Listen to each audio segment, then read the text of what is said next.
Olá, minha gente, tudo bem com vocês? Espero que esteja tudo bem. Espero que tenham tido uma ótima Páscoa, por exemplo. Bom, vamos lá. Gente, nós vamos fazer mais um videozinho. Eu estou gostando muito de fazer esses videozinhos, na verdade, né? Porque a gente vai repassando, repensando uma série de coisas, tá? Bom, esse próximo vídeo vai tratar propriamente do início da colonização, né? Só para a gente relembrar para vocês, nós pegamos lá do início da expansão marítima portuguesa e passamos pelo processo de construção do Estado Nacional Português, papapá, aquela coisa toda, até chegar propriamente ao Brasil. Agora, nós vamos começar efetivamente a colonização, certo? Bom, o que a gente falou? A gente falou que o início da colonização deste continente Brasil, né, está ligado a algumas questões, algumas necessidades de Portugal. A primeira, de garantir ou de efetivar a posse da terra. Essa é uma questão importante, né? Várias lutas, vários conflitos aconteceram, né? Seja na diplomacia, seja conflitos propriamente dito, guerras, né? Entre Portugal e a França, entre Portugal e Espanha, entre Portugal e outras nações europeias, né? Em função disso. Então, era preciso garantir o controle do território, controlar efetivamente essa terra. Segundo, era preciso fazer isso render, né? O Brasil não tinha grandes especiarias, né? Caríssimas e coisa e tal. Então, era preciso fazer essa terra produzir. E a opção portuguesa foi a opção pelo açúcar, né? Uma especiaria de alto valor no mercado europeu da época, que Portugal adquiriu experiência não só com o comércio, como com a produção de açúcar, né, nas Índias Orientais, beleza? E conseguiram um sócio, né, um sócio financiador, um sócio capitalista, que era a Companhia das Índias holandesa, né, para entrar no negócio em troca de parte da produção, certo? Muito bem. Como colonizar essa terra enorme? Não é uma tarefa fácil, tá? Bom, Portugal optou na colonização pelo que havia de mais simples e mais barato para o Estado português na época.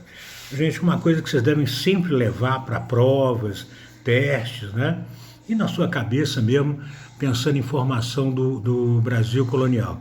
Portugal não era um país que dispunha de grandes capitais, né? Portugal era um império colonial, mas com uma economia bastante comprometida, né? Portugal normalmente não tinha superávit, tinha déficit, né? Ou seja, Portugal gastava mais do que arrecadava.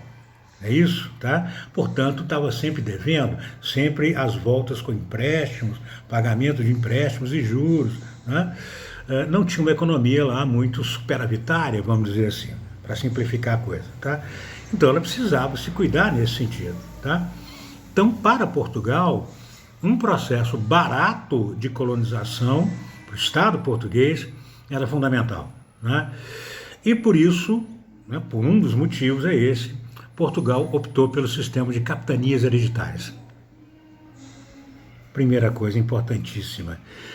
O sistema já era conhecido. Portugal não queria inventar a roda ou se aventurar numa coisa, né, que poderia dar certo ou não.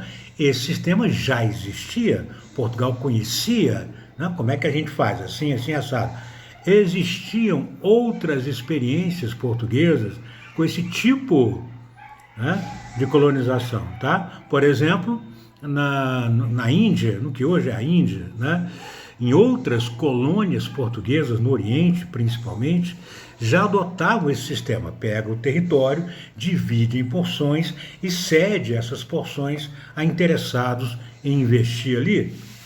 É isso? Tá? Então Portugal já conhecia o sistema, tá? Segunda questão importante. É muito barato para o Estado português. Por quê? Porque o sistema de capitanias ele é uma terceirização da colonização. né? Portugal, quando cede o território através das formalidades do foral, da carta de doação, né? Então, ó, cedia esse território aqui, o território da capitania de Ilhéus, só para um exemplo para vocês, tá?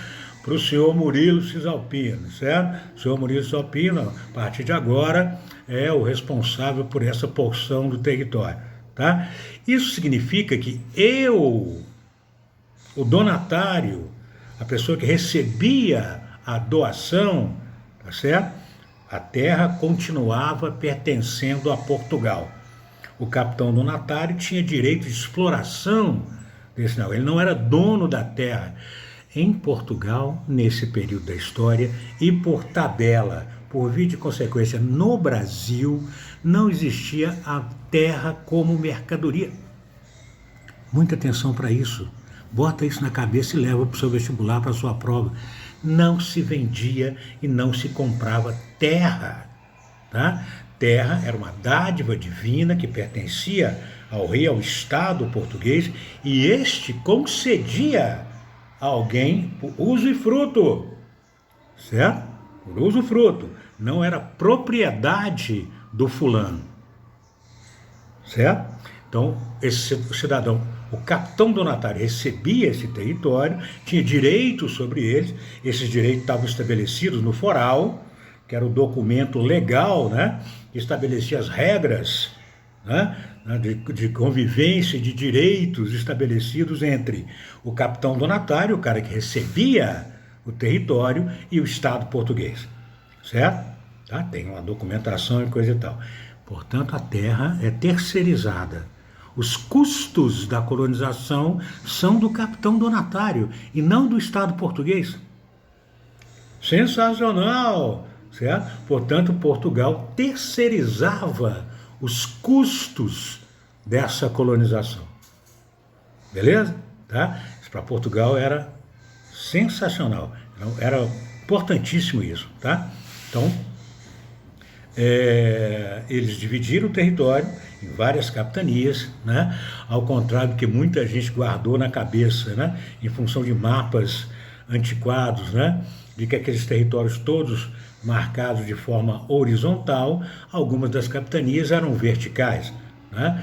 Especialmente as do extremo norte do Brasil, elas eram colocadas de forma vertical, voltadas para o mar. O Brasil é um território voltado para fora, voltado para o mar, de olho sempre no Atlântico, né? Isso tem consequências, amiguinhos e amiguinhas, até hoje. O Brasil começa pelo litoral e permaneceu séculos próximo ao litoral. A ocupação do interior desse imenso território é muito lenta, né? Não é à toa que até hoje a maior parte da população se concentra numa faixa, né, de poucos quilômetros, 100 quilômetros, 100 e poucos quilômetros do litoral para dentro do território, né? Nós temos ainda hoje concentrado próximo ao litoral a maior parte da nossa população, até hoje. Isso é devido a essa colonização voltada para a exportação, voltada para o Atlântico, voltada para a Europa, não é isso? A gente olhava para lá, a gente não olhava para as Américas, para aqui dentro das Américas, não é isso? Para os nossos vizinhos. Isso era sempre um problema. Ai, meu Deus do céu, o cara está me atormentando. Pera, deixa eu ver o que está acontecendo, né? A gente estava sempre preocupado com o que estava lá fora, na Europa. Nascemos para exportar, inicialmente açúcar, né? Então fizeram aquelas faixas todas, o cidadão se apresentava, passava por um leilão, né? Apresentava lá suas credenciais como capitão donatário, sua capacidade de investimento e coisa e tal, tinha direitos hereditários, como o próprio nome diz, ou seja, é um investimento de longo prazo, né? Eu tenho que arrumar aquilo lá, até aquilo ali começar a render, a segunda geração está aparecendo. Portanto, o capitão donatário tinha direitos hereditários. Daí o termo, capitanias hereditárias, passava de pai para filho. Isso evidentemente poderia ter interrompido, né, de acordo com a vontade do rei, né, de acordo com os compromissos estabelecidos entre o rei e o capitão donatário, certo? Tá? 16 territórios inicialmente, tá? Funcionou? Bom, se você pensar em termos do Estado português e do que eles esperavam disso aí, não funcionou. Né? Se você olhasse nas primeiras décadas, né, do início de operação do sistema de capitanias hereditárias, que começou aí por volta de 1530, 1530 e poucos, 1540, né, começa não só a distribuição, mas a presença, né, desses donatários aqui no Brasil, coisa e tal. Lembre-se que para você atravessar de Portugal para o Brasil, nesse período da história, né, são mais de 2 meses só para vir. É isso? Tá? Então tudo era muito lento. Se você pensar na perspectiva de hoje, que é exatamente o contrário, né? Esse imediatismo de hoje em dia, né? Tudo é agora. Né? Eu me lembro aqui de pessoas que eu conheço que mandam uma mensagem para o fulano aí no WhatsApp, ou seja, outra porcaria dessa que for, né? Manda mensagem, pata lá os palitinhos, e ela já, nossa senhora, olha, já tem 2 minutos e ela não me respondeu. 2 minutos. Né? Esse imediatismo que a gente vive hoje, onde tudo é para ontem, né? Onde eu não tenho tempo para nada, não tenho tempo nem de ver um vídeo, nossa senhora, vídeo enorme, nossa, 20 minutos. Nisso que eu estou fazendo, já é grande demais. Né? Tudo tem que ser agora, na hora. Não sei exatamente por quê, porque... Por exemplo, imagina o cidadão vendo aquelas coisas do TikTok, uma porcariada sensacional, né? O cidadão enfia a cara ali, fica horas, vendo o quê? Nada, certo? Mas ele precisa fazer um nada imediatamente, é isso? Então, ó, antigamente era tudo 2 meses para ir, 2 meses para voltar, né? Imagina você mandando uma carta para Portugal, prezado senhor, não. Tá? Você escreve aqui, aí o correio a cavalo, não é? Vai levar a carta até o Rio de Janeiro, por exemplo, se você estivesse aqui na Capitania das Minas, né? Manda para o Rio de Janeiro, dias a cavalo, dias, certo? Por exemplo, só para vocês manjarem o bagulho, do que hoje é Ouro Preto até o Rio de Janeiro, né? Era quase uma semana a cavalo. Dependendo da situação, dependendo das condições de temperatura e pressão, isso pode levar mais de uma semana, certo? Só de Ouro Preto ao Rio de Janeiro, depois do Rio de Janeiro até Lisboa, depois de Lisboa até a casa de alguém. Menino, certo? Era muito tempo, tudo era muito lento na perspectiva de hoje, tá? Então, olha só, Portugal inicia o processo vai ser muito lento, demorado, vai levar um maior tempão para isso, né? Então, olha só, divide os territórios, faz as doações, certo? Mas dentro dessa perspectiva, somente duas capitanias, de 16 iniciais, tá? 2 tiveram algum sucesso, tá? Sucesso que eu estou falando, gente, do ponto de vista econômico, que é o que interessa para Portugal, principalmente. 2 capitanias tinham lá um meio de sobrevivência, davam dinheiro, uma muito mais do que a outra, né? Mas 2 basicamente. O resto estava praticamente abandonado. A maioria dos capitães donatários nem veio para o Brasil. Falei, o que eu vou fazer naquele fim de mundo, Jesus? Certo? Simplesmente não vinha. Tá? Mato para todo lado, índio, onça, nem a pau, Juvenal. Certo? Nem vinham. Os que vieram, a maioria voltou para Portugal, porque as condições de vida aqui eram terríveis. Né? Portugal dava pouquíssimo apoio ao capitão donatário. Né? A costa do Brasil era permanentemente assolada por piratas, etc. e tal. Tá? Vai por aí afora. E o cara ficava aqui sozinho, as famílias não vinham, gente. Você traria família para um lugar como o Brasil, tá certo? Nesse período da história não tem nada, gente, tem nada, não vinham famílias, certo? Vinha o cara sozinho, geralmente, tá certo? Tá? E o cara ficava aqui no Brasil, aquela solidão danada, não tem Wi-Fi, certo? Tá dando para entender? O shopping mais próximo está em Lisboa, ok? Tá? E o cara se mandava, tá? Atacado por índios, por animais selvagens, por piratas, né? O cara simplesmente abandonava o troço e voltava para Portugal. Entregava a capitania para o El Rei e, ó, chulapa, um abraço. beleza? Tá? Então, duas capitanias tinham algum sucesso, né? Uma muito sucesso, aliás, né? Que era a capitania de Pernambuco. A capitania de Pernambuco, ela centralizava nas primeiras décadas da colonização brasileira a produção de açúcar, né? Beleza? E evidentemente que o açúcar era o negócio, o dinheiro estava no açúcar, né? Lá em Pernambuco, tá certo? A gente tem uma concentração de 60% da produção colonial de açúcar no Nordeste, tá? Por uma série de fatores que nós vamos trabalhar separadamente posteriormente, tá? Por exemplo, só para vocês saberem, a proximidade com a Europa, muito mais perto, portanto, o custo de transporte é muito menor, certo? Ok? Outra, adaptação da cana-de-açúcar e várias outras questões. Pernambuco, beleza? Dava dinheiro. Açúcar, muita grana, tá? A outra, São Vicente. São Vicente corresponde mais ou menos ao que hoje era São Paulo, tá? Parte do que hoje é São Paulo, né? Durante um certo tempo na história do Brasil existiram duas capitanias São Vicente, né? Mas parte do que hoje é o estado de São Paulo era a capitania de São Vicente, certo? Por que contratos estabelecidos com o governo português? O governo português pagava sertanistas, né, para entrarem pelo interior do Brasil, para demarcarem territórios, né, para explorarem territórios, tá certo?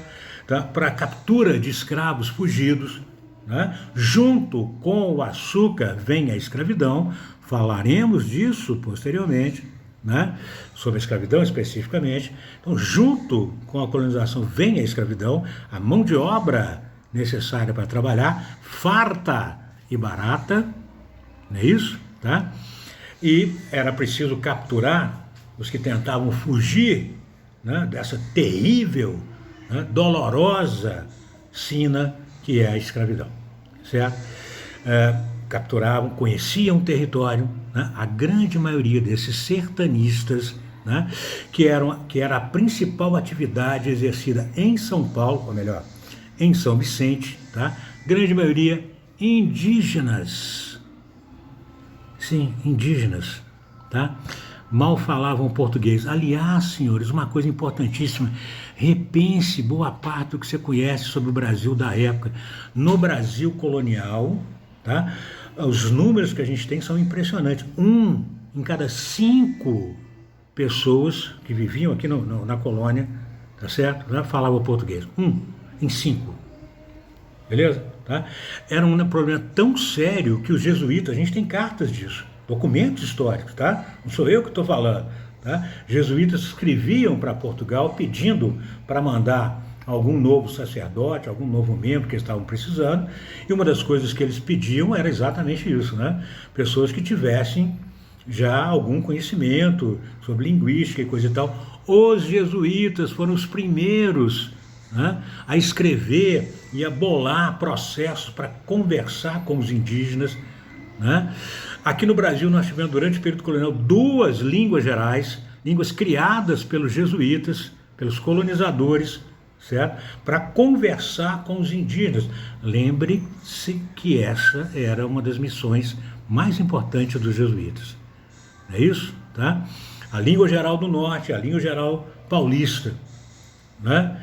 Que eram faladas aqui no Brasil, pouquíssimos falavam português. Então, esses bandeirantes, como eles eram chamados, a maioria ou eram mamelucos, mestiços de portugueses indígenas, a grande maioria, tá? Ou eram indígenas mesmo, tá certo? E exerciam diversas tarefas. Eu costumo dizer para os alunos que o bandeirante é a zona cinza da colonização. Né? Ele não está nem do lado A nem do lado B, né? Ele não é nem colonizador nem colonizado exatamente, né? Ele está ali e ele vive do que ele pode. Ele captura indígenas, captura escravos, combate piratas, combate quilombos, né?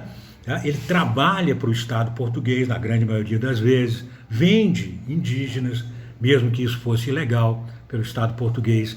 Então é aquele cara que opera ali na sombra do sistema, nas sombras, né? Estou aqui, vou tentar sobreviver, coisa e tal. Não é isso? Esse é o bandeirante. Tá? Não é o branco colonizador, como alguns simplistas, né, querem nos fazer acreditar. Certo? Geralmente mestiços, mamelucos, a grande maioria desses bandeirantes, certo? Ou portugueses mesmo, perseguidos pela justiça, como o caso de Borba Gato, né? Que era perseguido pela justiça portuguesa, se escondia entre os índios, não é isso? Tá? Eles tinham relações com os indígenas por uma série de razões. Uma delas, né, como João Ramalho, por exemplo, é um exemplo excelente. João Ramalho é conhecido como o pai dos paulistas, né? Ele era um bandeirante, né, português, tá certo? Que veio para o Brasil, não se sabe exatamente em que circunstâncias. Era muito comum um cidadão vir para cá na base da aventura, tentar ficar rico e voltar para Portugal, ou vinha fugido da justiça portuguesa, seja lá o que for. Gente, não tem passaporte, não tem nada, né, gente? Pelo amor de Deus. Certo? Tá? Fica ninguém conferindo o CPF de ninguém, tá? Ok? E aí o cara vinha para cá, convivia com os índios. Descobriu, esse João Ramalho, por exemplo, né? Descobriu que o chefe, né, dos guerreiros de uma tribo, geralmente era o genro do chefe. Era comum isso, né? O cara casado com a filha do chefe. Liderava guerreiros. E ele então se casou várias vezes, né? Mais de 6 vezes, se eu não me engano, se a memória não me falha. Tá? E ele liderava guerreiros de diversas tribos. Os jesuítas morriam de medo de João Ramalho, né? Porque ele liderava, segundo alguns, mais de 3.000 guerreiros indígenas, certo? Tá? E deixava os indígenas dele totalmente distantes dos jesuítas. Ele não queria conversão para os indígenas dele. O modo de vida e a cultura indígena era a vida dele. O que fazia João Ramalho ser João Ramalho era a possibilidade de se casar 6 vezes, por exemplo. Sem problema. No cristianismo, no catolicismo, isso não seria possível, certo? Então esse cara era ao mesmo tempo o céu e o inferno dos jesuítas, porque ele mantinha os indígenas dentro da sua própria zona de conforto, né, para ele, João Ramalho, tá? E ao mesmo tempo os jesuítas precisavam dele quando havia algum perigo, espantar um pirata ou tropas inimigas, né? Chamavam João Ramalho, que liderava milhares. Então, esse é o bandeirante, é o cara da zona cinza da colonização, das sombras desse processo, né? E São Vicente vivia basicamente desses caras, capazes de coisas terríveis, como, por exemplo, aprisionar e vender indígenas, certo? Combater quilombos. O nosso querido quilombo de Palmares, né, foi combatido, a principal força militar que combateu o quilombo de Palmares, bandeirantes, é isso, tá? O líder, tá certo, desses bandeirantes era um mameluco, né, tá certo? Não exatamente um português, beleza? Tá? Então, ó, 2 deram certo. Tá, mas como é que Portugal vai fazer? Portugal vai mudar o esquema. Portugal vai se adaptar, não é isso? Tá? E vai criar o governo geral.